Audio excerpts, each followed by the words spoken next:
Geoff, access to repair information has been a big priority for industry for a number of years. Where is it at now? Thanks, David. It has been a long journey, over a decade. The Motor Trades Association of Australia, our peak body, and the Automotive Aftermarket Association have really been the key drivers for this as a bit of a team. This legislation went to Parliament recently, last week that is, through its second reading. It'll go back into Parliament, we hope, in May. And this thing has really got the wheels on it, and it will get up this year.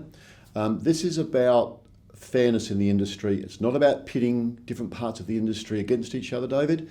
This is about consumers having the choice of repair, but also repairers having the same information to repair cars. That's a pretty fair environment. It's global. It's not just in Australia, North America, Europe. This is happening really globally, and it's actually more about consumers getting access to the information they need and repairers getting that information as well.